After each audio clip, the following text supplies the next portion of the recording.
Hello, I have what is maybe the most intense fruited IPA from Treehouse. It's super vivid. Came out for the first time recently. And this uses fruit powders, which I don't think they used in their other fruit beers. So this one has mango, honeydew, and tangerine powder. And American hops in the kettle and dry hop. 8.5% alcohol. They call it a fruit powder double IPA. Canned, let's see, like 2.5 weeks ago. I've had some other fruit IPAs. I feel like the ones you get on draft there are a little bit better because I think they're literally just blending the unfruited beer in the kegs, so they have a little more control. Because we know that unfermented sugars in a can lead to explosions. Looks a little bit darker than their average beer. Looks more like a Julius, even darker than Julius actually. Very hazy. Head looks pretty good. I imagine that like using powder prevents getting the acidity that'll kill a nice head in an IPA, and also combined with the hoppy bitterness and make it just like a very astringent experience. That's what I've had with a lot of fruited IPAs. But that is looking very nice. Head sticking around really well. Bubbles aren't popping too fast.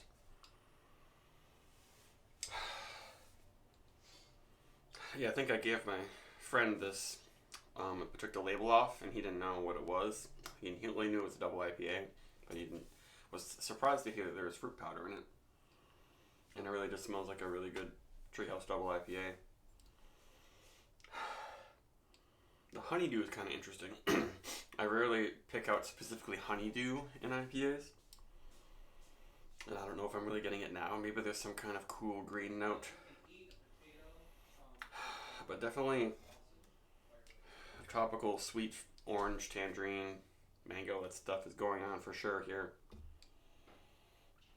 Not getting anything too dank. But it smells pretty good. Ooh. Juice bomb. Very fruity. Very, very fruity. Pretty sweet. Not very bitter after that first sip, but it lingers with like a fruit, oily feel on the tongue. Very bright, juicy, ripe fruit. Full and soft. Not a silky pillow or cloud quite. Maybe it's cloud-like, I don't know. That's pretty subjective.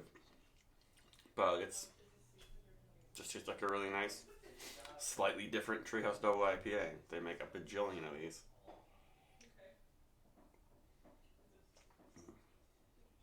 I guess it does have an extra punch of body and hoppiness. Oh yeah, I'm slowly gonna have some herbaceous quality take over my palate, I can tell. Though it is really, really fruity at first. But yeah, now it's gonna get dank, especially as it warms up. It's gonna get that nice clean dankness, I think.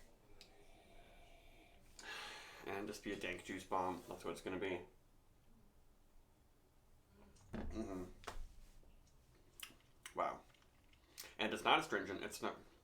It has maybe a slight hint of acidity or something that's making it really juicy, but it's not like tart and then bitter and making it really caustic, like drinking straight grapefruit juice. It's not like that.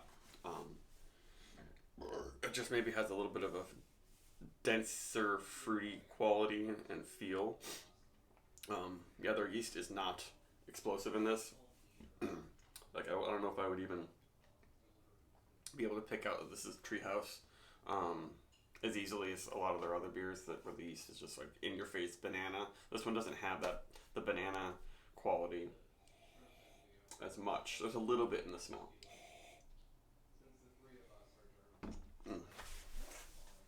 Yeah, that's a really nice beer. Deserves, close to a 4.5. This is exactly what a lot of people want in There are juicy double IPAs. It is a little bit bitter, more bitter, I guess. But not too much to move things away from the fruit. Yeah, it's getting dank grapefruit stuff happening now. Well, that's good so that I can deal with all the sweetness up front. Goodbye.